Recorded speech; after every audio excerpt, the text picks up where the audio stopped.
I just thought I would start recording because it's one of those wonderful, wonderful days that some people might find grey and boring, but for me, I just love days like this in the Fens. The mist hasn't really shifted all day, but there's this wonderful dampness in the air. On the grass, it just looks silver. The green is vibrant because everything else is grey, but there's this green and the silver of the water, the dampness that's in the air and is clinging to all the leaves here. And there's a softness to the air. It sort of dampens down the sound. I can hear distant whooper swans intermittently, grey-lag geese. Can't actually hear any widgeon whistling, which I was hoping I might hear.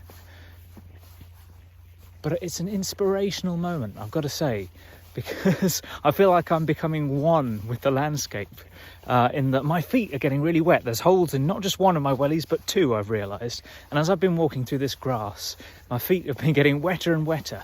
But I don't mind, it's mild, it's worryingly mild.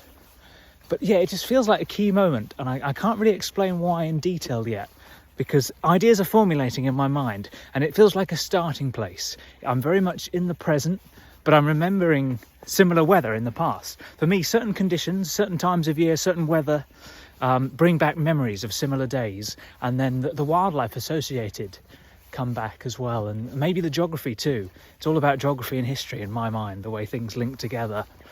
And I've been searching for something for a while. I'm being deliberately vague because I don't want to give too much away, because when you're at the start of something, it could be the start of nothing. There's no guarantees.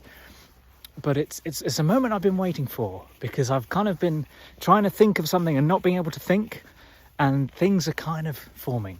So I won't waffle anymore, but I just wanted to record this moment because it might play a part in the future. I mean, I always hope for days like this, actually, at this time of year. The stillness, the quiet. And I just feel so, not alone, but alone. There's nobody around for miles. And I love that. I'm just here. And actually, I came here yesterday and a little bit later when all the birds were roosting and there was so much sound. It's very quiet now. It's a bit earlier in the day. I mean, it's still dark, but it's not dark yet, really. That's only because of the mist. So, but that quiet, there's little chatterings here and there. I think there's some linnets in the distance. And yeah, but that quiet is, I just feel like I'm part of this landscape. And you can't see much of it. You're focused on the immediate surroundings because the further you look, there's nothing there, just greyness. And so the mind is focused. And my mind's actually going all over the place right now. I'm trying to remember things. I'm trying to get things in my mind because I'm going to be writing about this.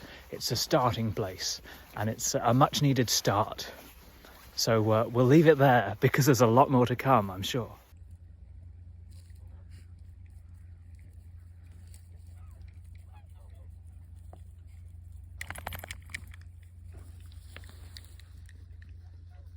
I was just walking, thinking, enjoying walking, and then I just felt like I wasn't in such a familiar place all of a sudden. And I realised I'd completely walked past where I was supposed to be going. I've never walked this far down this bank before, so no wonder it didn't quite feel familiar, because I haven't actually walked on this precise part before. So I'm now backtracking to find exactly where I should have turned off. And it's ridiculous. I mean, I don't live far from here, but yeah, I'm just trying to work out where I turn left, which is now, well, it was right, now it's left because I'm going back on myself, to get back to the car, to get home, because I've got to sort dinner. But I was just lost in my own world, and it really does feel like my own world right now.